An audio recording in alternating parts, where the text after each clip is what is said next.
Assalamualaikum warahmatullahi wabarakatuh. Bayangkan jika suatu hari kamu terbangun di tempat pembuangan sampah, tanpa ingatan, tanpa tahu siapa dirimu, dan yang lebih mengejutkan, seseorang ingin kau menghilang selamanya. Inilah kisah tentang seorang wanita kaya yang terlupakan, seorang kakek pemulung yang berhati mulia, dan sebuah rahasia yang bisa mengubah segalanya. Bersiaplah untuk sebuah perjalanan penuh misteri, bahaya, dan kejutan tak terduga. Semoga yang sudah like dan subscribe selalu diberi rezeki yang melimpah, dan mari kita bersholawat di kolom komentar. Hujan turun deras malam itu, mengguyur tempat pembuangan akhir di pinggiran kota. Petir sesekali menyambar, menerangi tumpukan sampah yang menggunung. Pak Darman menarik gerobaknya yang tua dan berkarat, berjalan tertatih di antara genangan lumpur yang bercampur limbah. Usianya sudah lebih dari 60 tahun, tapi tubuh kurusnya masih dipaksa bekerja keras setiap hari. Tidak ada pilihan lain. Jika ia berhenti, maka ia tidak akan makan. Di tengah malam yang mencekam, langkahnya terhenti. Matanya menangkap sesuatu di antara tumpukan kardus dan plastik bekas. Di bawah cahaya redup lampu jalan yang berkelip, sesosok tubuh tergeletak kaku. Seorang wanita muda. Pakaiannya kotor dan robek, rambutnya kusut berantakan, wajahnya tertutup lumpur dan darah kering. Napas Pak Darman tercekat. Ia mengira itu hanyalah boneka buangan, sampai ia melihat jari-jari wanita itu bergerak lemah. Jantungnya berdetak cepat. Masih hidup. Tanpa ragu, ia meletakkan karungnya, berjongkok, dan mengguncang pelan bahu wanita itu. Nak, kamu dengar saya?" Suaranya gemetar, bercampur ketakutan dan kepanikan.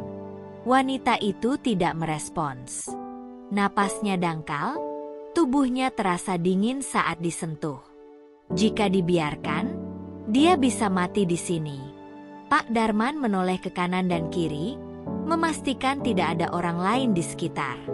Tidak ada seorang pun yang peduli dengan apapun yang terjadi di tempat sampah ini.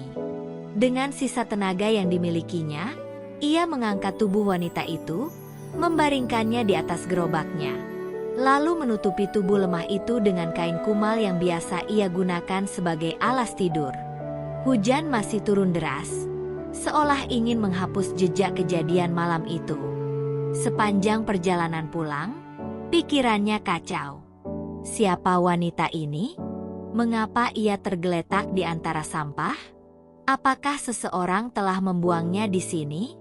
Pak Darman tidak tahu, dan mungkin tidak perlu tahu. Yang jelas, ia tidak bisa membiarkan seorang manusia mati begitu saja di tempat yang hanya pantas untuk barang-barang yang sudah tidak diinginkan. Rumahnya hanya sebuah gubuk reot di pinggiran kota, berdinding kayu lapuk dengan atap bocor di sana-sini. Ia meletakkan tubuh wanita itu di atas dipannya yang satu-satunya, lalu menyalakan lampu minyak. Cahaya redup mengungkapkan luka-luka di tangan dan kaki wanita itu, lebam di pelipisnya, dan bibirnya yang pecah-pecah. Pak Darman meraih ember kecil, mengisi air dari jerigen yang ia simpan, lalu mengambil kain untuk membersihkan wajah wanita itu dengan hati-hati. Setiap goresan dan luka yang ia lihat semakin menegaskan satu hal. Wanita ini tidak berada di sini karena kecelakaan. Beberapa saat kemudian, wanita itu mengerang pelan. Kelopak matanya bergerak sedikit, lalu terbuka perlahan. Mata yang kosong menatap langit-langit kayu yang penuh tambalan, sebelum akhirnya beralih ke wajah tua Pak Darman. Ketakutan muncul seketika di sorot matanya. Ia mencoba bergerak, tapi tubuhnya terlalu lemah. "SSSHH. Tenang, Nak. Kamu aman di sini," kata Pak Darman lembut, mengangkat kedua tangannya agar wanita itu tahu ia tidak akan menyakitinya. "Kamu ada di rumah saya. Saya temukan kamu di tempat sampah tadi. Kamu ingat apa yang terjadi?" Wanita itu menatapnya tanpa menjawab. Bibirnya bergetar, mencoba mengeluarkan suara, tapi yang keluar hanya napas tersengal. Pak Darman mengambil mangkuk kecil berisi air dan menempelkan kain basah ke bibir pecah-pecah wanita itu. Perlahan, wanita itu berusaha berbicara. "Ah, aku?" Suaranya serak, nyaris tak terdengar. Ia menatap sekeliling, napasnya tersengal saat melihat ruangan kecil itu, seolah baru menyadari di mana dirinya berada. Matanya kembali ke Pak Darman, penuh kebingungan. "Siapa? Aku?" Wanita ini tidak hanya dalam kondisi lemah dan terluka, tapi juga kehilangan ingatannya. Ia menghela napas panjang, lalu duduk di samping dipan, mencoba menenangkan dirinya sendiri. "Kamu tidak ingat namamu, nak?" tanyanya pelan. Wanita itu menatap tangannya sendiri, seolah berharap ada sesuatu yang familiar. Namun, yang ada hanya keheningan panjang. Setelah beberapa saat, ia menggeleng perlahan. "Aku tidak tahu." Suaranya dipenuhi kepanikan yang ditahan. Pak Darman mengangguk kecil. Ia tidak tahu siapa wanita ini, dari mana asalnya, atau mengapa ia ditemukan di tempat sampah seperti benda tak berharga. Tapi satu hal yang ia tahu dengan pasti, mulai malam ini, ia akan menjaga wanita ini. Karena jika dunia telah membuangnya, maka biarlah ia yang menyelamatkannya. Fajar baru menyingsing ketika Pak Darman membuka matanya. Udara pagi dingin merembes masuk melalui celah-celah dinding gubuknya, menusuk kulit tuanya yang keriput. Ia menoleh ke dipan kecil di sudut ruangan. Wanita muda itu masih terbaring di sana. Tubuhnya tampak sedikit lebih tenang dibanding tadi malam. Nafasnya stabil, meski sesekali terdengar erangan lirih dari bibirnya. Pak Darman bangkit perlahan, menghampiri wanita itu dengan hati-hati. Wajahnya masih penuh luka, rambutnya kusut, dan ada ketakutan samar di matanya meskipun kelopak matanya masih tertutup. Pak Darman menghela napas panjang.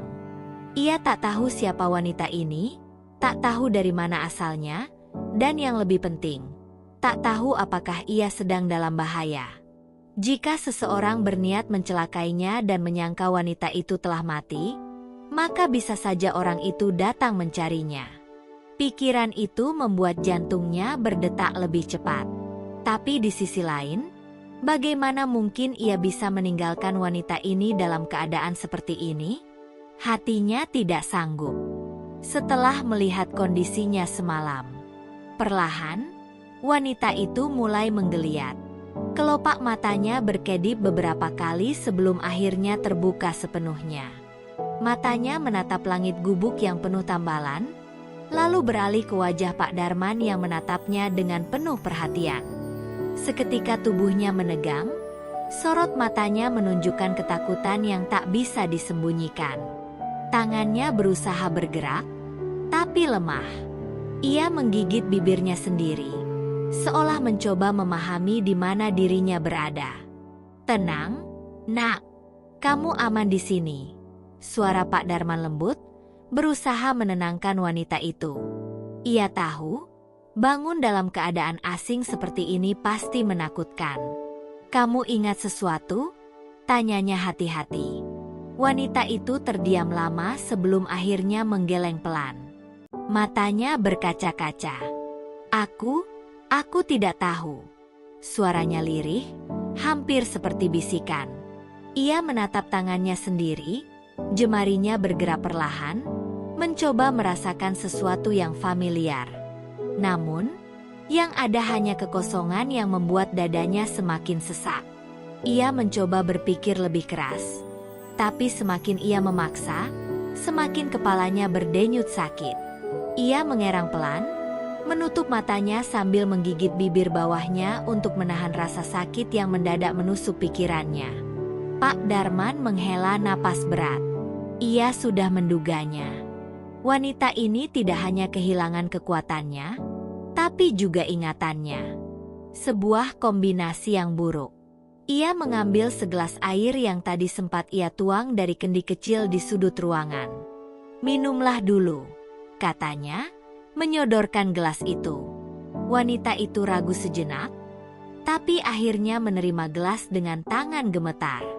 Butuh usaha keras baginya untuk sekadar mengangkatnya ke bibir. Dan saat air menyentuh tenggorokannya, ia langsung terbatuk. Pak Darman menepuk punggungnya pelan, mencoba menenangkannya. Pelan-pelan, "Nak, kamu belum pulih," ujarnya. Setelah beberapa saat, wanita itu berhasil mengatur napasnya kembali. Ia menatap Pak Darman, masih dengan kebingungan di matanya. "Siapa? Siapa aku?" tanyanya pelan, hampir seperti berbicara pada dirinya sendiri. Ia tampak frustrasi, mencoba menggali ingatannya yang hilang. Tapi sekali lagi, yang ia temukan hanya kehampaan. Pak Darman mengusap dagunya yang sudah dipenuhi janggut putih. Ia tahu, wanita ini butuh identitas.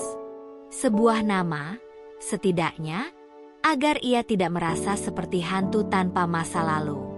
Ia berpikir sejenak, lalu berkata, "Kalau kamu tidak ingat namamu, biar aku panggil kamu Rina. Bagaimana?" Wanita itu mengangkat kepalanya, menatap Pak Darman dengan ekspresi bingung. Nama itu tidak terdengar familiar, tapi di sisi lain, ia juga tidak memiliki nama lain untuk menolaknya. Perlahan, ia mengulang, "Rina," seperti mencicipi sesuatu yang asing di lidahnya. Pak Darman tersenyum kecil.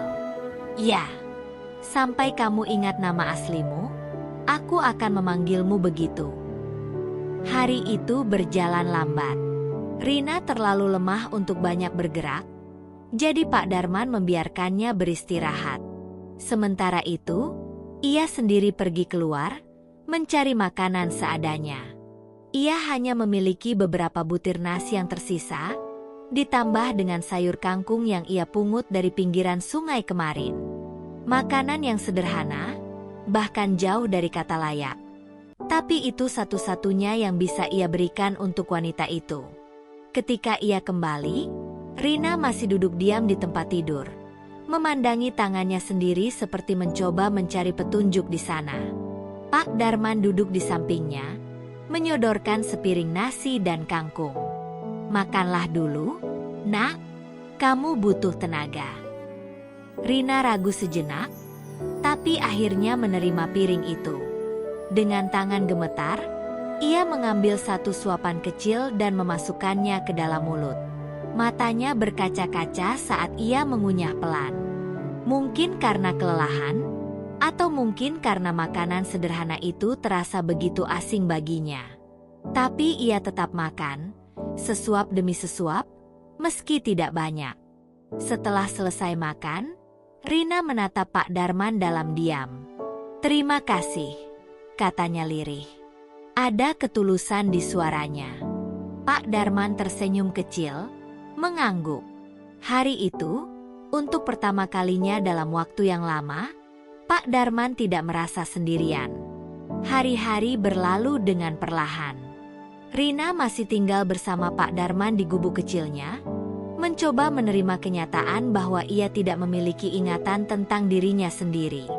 Setiap pagi, ia akan terbangun lebih awal, duduk di depan tua itu sambil menatap tangan dan wajahnya sendiri di cermin kecil yang sudah buram. Ia berharap ada sesuatu yang bisa mengingatkannya pada masa lalunya, tapi yang ada hanyalah kehampaan. Terkadang, saat ia tidur, potongan mimpi-mimpi aneh muncul, kilatan cahaya, suara laki-laki yang marah, suara kaca pecah, dan kemudian kegelapan. Mimpi-mimpi itu membuatnya terbangun dengan keringat dingin dan jantung berdegup kencang. Pak Darman melihat semua itu.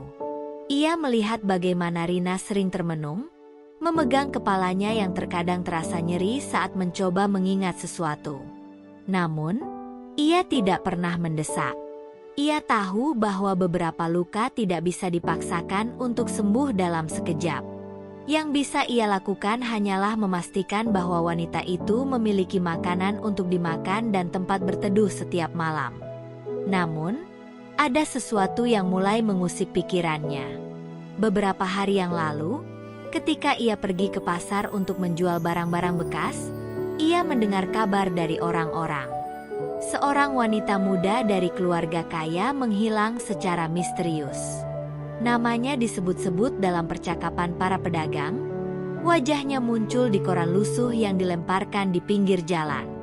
Ketika Pak Darman menatap gambar itu, ada sesuatu yang membuatnya tertegun.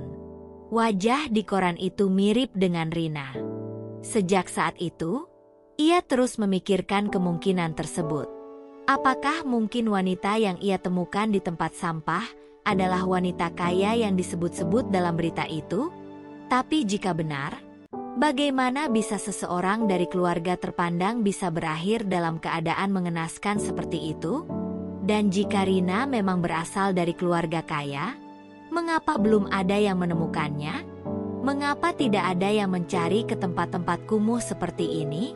Pertanyaan-pertanyaan itu terus berputar di benaknya. Tapi ia tidak berani mengatakan apapun pada Rina. Ia takut jika gadis itu terkejut atau malah semakin tertekan. Lagi pula, ada kemungkinan bahwa gadis itu mungkin terlibat dalam sesuatu yang berbahaya. Jika ia benar-benar dibuang oleh seseorang, maka bisa jadi ada orang yang tidak menginginkannya ditemukan dalam keadaan hidup. Sementara itu, tanpa disadari oleh Pak Darman, ada seseorang yang memperhatikan mereka dari kejauhan. Seorang pemulung lain, Warto, melihat Rina beberapa hari lalu dan merasa bahwa wajahnya tidak asing.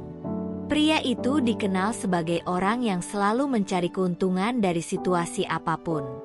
Saat ia melihat wajah Rina lebih dekat, ia mulai mengingat sesuatu. Wanita itu mirip dengan wajah yang pernah ia lihat di berita.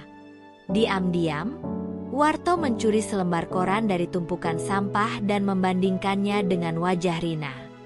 Semakin ia memperhatikannya, semakin ia yakin bahwa wanita itu adalah Siska Wijaya, putri dari keluarga konglomerat yang hilang tanpa jejak. Dengan semangat serakah, Warto segera mencari cara untuk menghubungi seseorang dari keluarga Wijaya. Ia tahu bahwa ada imbalan besar bagi siapapun yang bisa memberikan informasi tentang keberadaan Siska. Jika ia bisa membawa kabar ini kepada mereka, mungkin ia bisa mendapatkan sejumlah uang yang cukup untuk meninggalkan kehidupan sebagai pemulung selamanya. Di tempat lain, di sebuah gedung perkantoran megah di pusat kota, seorang pria bernama Aryo duduk di balik mejanya dengan wajah tegang. Ia adalah manajer keuangan keluarga Wijaya, pria yang selama ini dipercaya oleh keluarga itu. Namun, di balik sikapnya yang tenang, ia menyimpan rahasia kelam. Ia adalah orang yang bertanggung jawab atas hilangnya Siska. Aryo tidak pernah menyangka bahwa rencananya untuk menyingkirkan Siska akan menjadi berantakan seperti ini. Seharusnya, wanita itu sudah mati. Ia tidak tahu bagaimana Siska bisa selamat, dan yang lebih buruk lagi, kini ada desas-desus bahwa seseorang telah menemukannya di pinggiran kota. Ketika telepon di mejanya berdering, ia segera mengangkatnya. Suara di ujung telepon itu terdengar berbisik, penuh dengan ketamakan. "Aku tahu di mana Siska Wijaya." Suara Warto terdengar samar, tetapi penuh kepastian. Aryo menggenggam teleponnya erat, wajahnya berubah tegang. "Buktikan," katanya dingin. Di saat yang sama, di dalam gubuk kecilnya, Pak Darman masih duduk di samping Rina, memperhatikannya dengan penuh kasih sayang. Ia tidak tahu bahwa seseorang sedang mengincar wanita itu, tidak tahu bahwa rahasia besar mulai terungkap, dan bahaya besar sedang mengintai mereka. Malam itu, udara terasa lebih dingin dari biasanya. Pak Darman duduk di kursi reyotnya, memandangi Rina yang tertidur di dipan kecilnya. Wajah gadis itu tampak lebih tenang, tapi kerutan samar di dahinya menunjukkan bahwa ia masih diliputi kecemasan yang tak ia mengerti. Sejak ia tinggal di gubuk ini, sedikit demi sedikit ia mulai terbiasa dengan kehidupan sederhana, tapi di dalam hatinya, ada perasaan kosong yang tak bisa ia jelaskan. Ia merasa dirinya bukan bagian dari dunia kumuh ini. seolah ada sesuatu yang lebih besar menunggunya di luar sana. Pak Darman menghela napas panjang. Ia memikirkan berita yang ia dengar di pasar, juga wajah gadis di koran yang sangat mirip dengan Rina. Jika benar Rina adalah Siska Wijaya, maka bahaya sedang mengintai mereka. Orang-orang kaya seperti itu pasti memiliki banyak musuh. Dan siapapun yang bertanggung jawab atas hilangnya Siska mungkin masih menginginkan ia tetap hilang. Hatinya berdebar memikirkan kemungkinan buruk yang bisa terjadi. Sementara itu, di sudut kota yang gelap, Warto duduk di bangku kayu tua, menunggu dengan gelisah. Ia sudah menghubungi seseorang yang mengaku sebagai perwakilan keluarga Wijaya. Dalam kepalanya, ia sudah membayangkan imbalan besar yang akan ia terima. Mungkin cukup untuk meninggalkan tempat kumuh ini selamanya, pikirnya sambil tersenyum miring. Tapi jauh di dalam hatinya, ada ketakutan yang tak bisa ia jelaskan. Ia tahu, jika Rina benar-benar berharga, orang yang mencarinya mungkin bukan hanya pihak keluarga, tapi juga mereka yang menginginkan ia tidak pernah ditemukan. Tak butuh waktu lama sebelum sebuah mobil hitam berhenti di depannya. Kaca jendela sedikit diturunkan, memperlihatkan seorang pria dengan wajah dingin. Di mana dia? Suara pria itu rendah, tapi ada ancaman tersembunyi di baliknya. Warto menelan ludah, lalu dengan suara serak, ia berkata, "Aku tahu tempatnya, tapi aku ingin kepastian dulu. Berapa kalian mau bayar?" Pria di dalam mobil menatapnya tajam sebelum memberikan sebuah amplop tebal. Warto meraihnya dengan tangan gemetar, membuka isinya, dan matanya langsung berbinar melihat lembaran uang di dalamnya. Tapi sebelum ia sempat berbicara lebih jauh, pria itu berkata, "Sekarang antar aku ke tempatnya." Di sisi lain kota, Pak Darman masih terjaga ketika ia mendengar suara langkah kaki mendekat di luar gubuknya. Jantungnya berdebar. Ia tahu, tak ada seorang pun yang akan datang ke tempat seperti ini pada jam segini kecuali ada urusan penting atau berbahaya. Dengan cepat, ia berdiri dan berjalan mendekati pintu, menajamkan pendengarannya. Tiba-tiba, suara ketukan keras menggema di pintu kayu yang sudah lapuk itu. "Pak Tua, buka pintunya." Suara seseorang terdengar dari luar, kasar dan tak sabar. Pak Darman menahan napas. Ia melirik ke arah Rina yang masih tertidur. Perasaannya mengatakan bahwa siapapun yang berada di luar tidak membawa kabar baik. Dengan langkah hati-hati, ia berjalan ke sudut ruangan dan menggoyangkan tubuh Rina pelan. "Nak, bangun," bisiknya. Rina mengerja pelan, matanya setengah terbuka. "Ada apa, Kek?" tanyanya dengan suara lemah.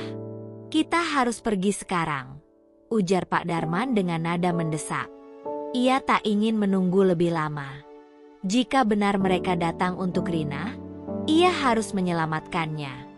Di luar, Warto menunjuk ke arah gubuk Pak Darman. "Di situ.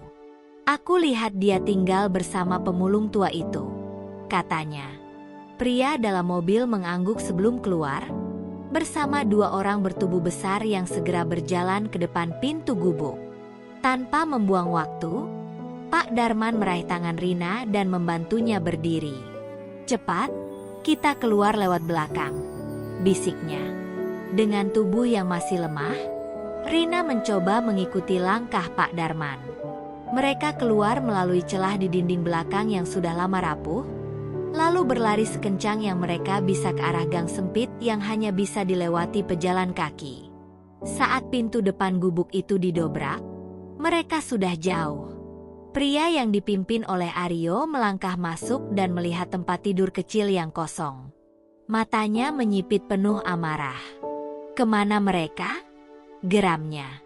Warto yang masih berdiri di luar menelan ludah, tubuhnya gemetar. Ia tak menyangka orang-orang ini begitu ganas. Mungkin mereka lari ke arah sungai, ada banyak jalan tikus di belakang rumah itu, katanya terbata-bata. Tanpa banyak bicara, Aryo memberi isyarat kepada anak buahnya untuk mengejar. Mereka segera menyebar, mencari jejak pelarian Pak Darman dan Rina.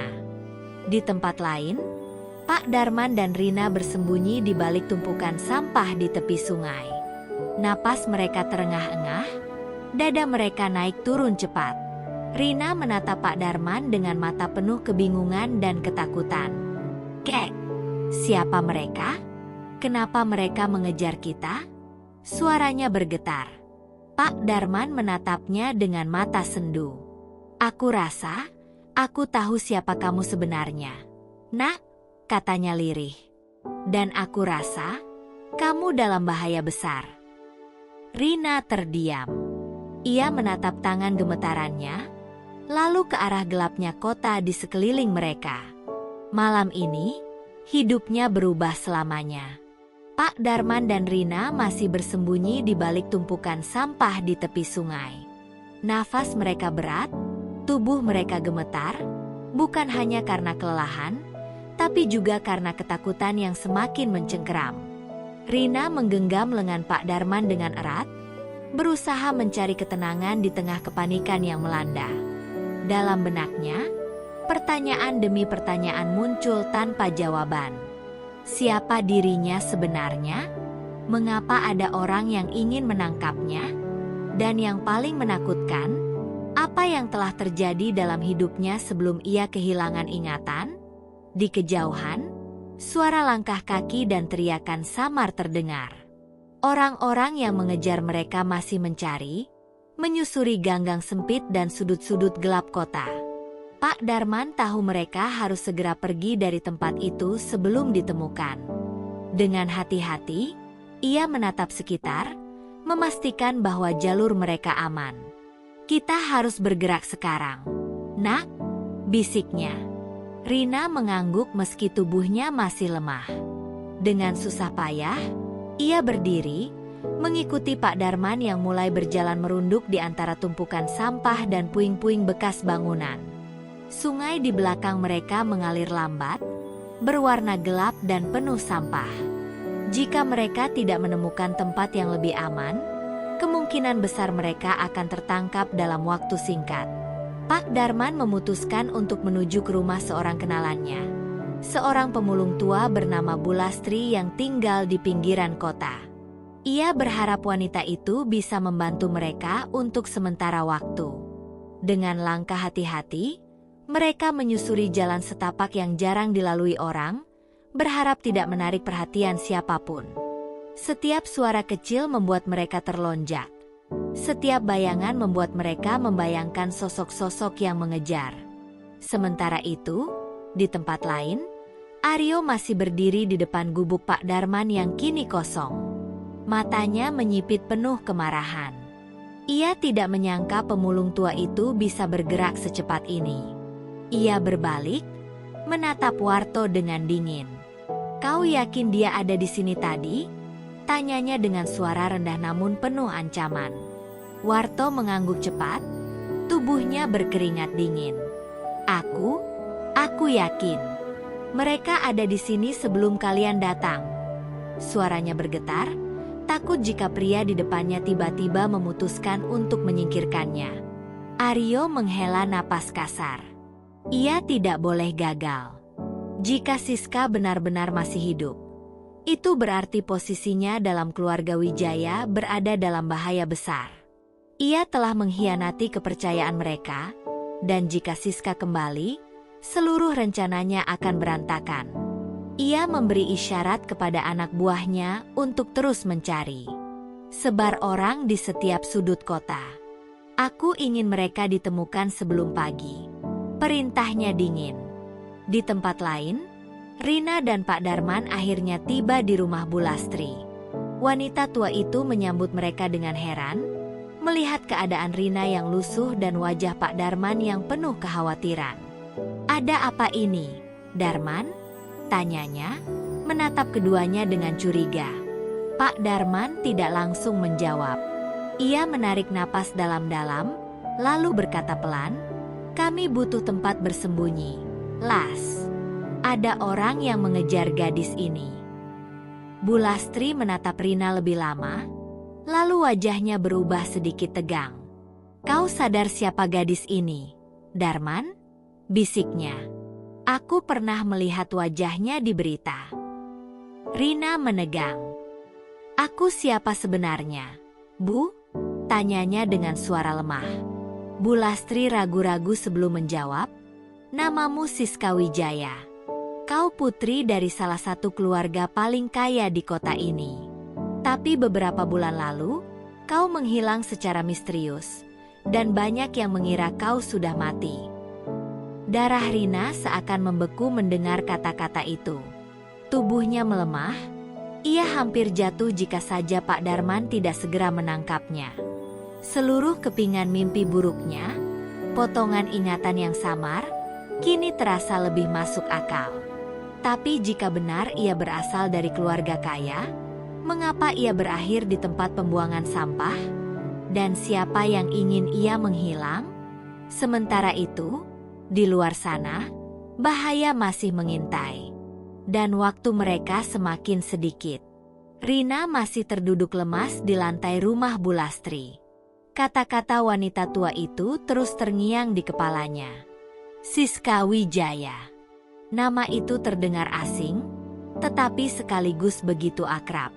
Tiba-tiba, potongan-potongan ingatan mulai menyeruak.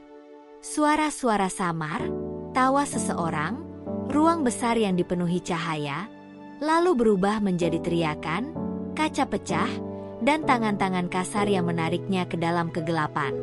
Ia menutup matanya rapat-rapat, kepalanya terasa berdenyut hebat. Pak Darman memegang bahunya dengan cemas. "Nak, kau tak apa?" tanyanya dengan suara lembut, berusaha menenangkannya. Rina menggeleng pelan. Ia merasa pusing, tetapi di saat yang sama, sebuah kebenaran mulai terbentuk dalam pikirannya. Jika ia benar-benar Siska Wijaya, berarti seseorang telah mencoba menyingkirkannya. Dan jika orang itu masih mencarinya, maka nyawanya masih dalam bahaya. Di luar rumah, suasana malam semakin mencekam. Aryo dan anak buahnya terus menyisir daerah kumuh, bertanya pada siapa saja yang mereka temui. Warto, yang sebelumnya hanya ingin mendapatkan uang, kini mulai menyesali keputusannya. Ia menyadari bahwa orang-orang ini bukan hanya sekadar ingin menemukan Siska. Mereka ingin menyingkirkannya untuk selamanya. Aryo semakin frustasi. Setiap detik yang berlalu adalah ancaman bagi dirinya.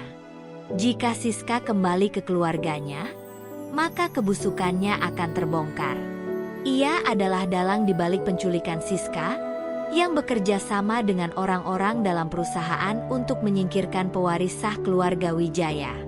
Dengan Siska hilang, ia bisa mengendalikan bisnis dan kekayaan keluarga itu. Tetapi sekarang, harapan itu terancam hancur. Di dalam rumah, Pak Darman berpikir cepat. "Kita harus keluar dari kota ini," katanya tegas. "Selama mereka tahu kau di sini, kita tidak akan pernah aman." Bu Lastri mengangguk setuju. "Aku punya kenalan di desa sebelah. Dia bisa membantu kalian pergi tanpa diketahui." Rina menatap keduanya. "Tapi, aku ingin tahu kebenarannya. Aku ingin tahu siapa yang melakukan ini padaku." Suaranya bergetar, tetapi ada ketegasan dalam matanya. Ia tidak ingin terus hidup dalam bayang-bayang. Ia ingin menghadapi orang yang telah menghancurkan hidupnya. Pak Darman menghela napas. Ia tahu gadis ini bukan hanya ingin lari, ia ingin berjuang. "Baiklah," katanya akhirnya. "Tapi kita harus berhati-hati." Malam itu, dengan bantuan Bu Lastri, mereka keluar dari rumah dengan hati-hati, menyusuri ganggang sempit menuju terminal kecil. Dari sana, mereka berencana untuk pergi ke kota lain dan mencari tahu kebenaran. Tetapi tepat saat mereka hampir sampai di jalan besar, sebuah mobil hitam meluncur dengan cepat. Lampu sorotnya menerangi mereka. "Ketemu!" teriak salah satu anak buah Aryo. Tanpa berpikir panjang, Pak Darman menarik tangan Rina dan berlari sekuat tenaga. Jantungnya berdebar keras, tetapi ia tidak peduli. Mereka harus pergi, harus keluar dari cengkeraman orang-orang jahat ini. Namun, mereka tidak cukup cepat. Dua orang pria berbadan besar berhasil mengejar dan menarik Rina dengan kasar. Gadis itu menjerit, berusaha melawan, tetapi tenaganya tidak cukup. Pak Darman, meskipun sudah tua, tidak tinggal diam. Dengan sekuat tenaga, ia menghantam salah satu pria itu dengan tongkat kayunya, membuatnya tersungkur. "Lari, nak! Sekarang!" teriaknya. Rina ragu sejenak, matanya penuh air mata. Tetapi ia tahu, jika ia tetap di sana, mereka berdua akan tertangkap. Dengan berat hati, ia berlari secepat mungkin. Sementara Pak Darman tetap berdiri di sana, menghadapi orang-orang yang mengejar mereka. Dari kejauhan, suara sirene polisi tiba-tiba menggema. Seseorang telah melaporkan kejadian itu. Aryo yang melihat situasi mulai tak terkendali segera berteriak, "Kita pergi!" Sebelum polisi tiba, mereka kabur, meninggalkan Pak Darman yang terjatuh di jalan dengan luka-luka. Namun, di balik penderitaan itu, ia tersenyum. Ia tahu bahwa Rina berhasil melarikan diri. Beberapa hari kemudian, di sebuah tempat yang aman, Rina akhirnya mengetahui seluruh kebenaran. Dengan bantuan seorang jurnalis, ia mendapatkan kembali identitasnya, mengungkap kejahatan Aryo, dan kembali ke keluarganya. Namun, ia tidak melupakan orang yang telah menyelamatkan hidupnya. Ia kembali ke tempat Pak Darman, membawanya ke rumahnya, memberinya kehidupan yang lebih baik. Baginya, pria tua itu bukan hanya seorang pemulung. Ia adalah malaikat penyelamat yang telah mengubah takdirnya selamanya.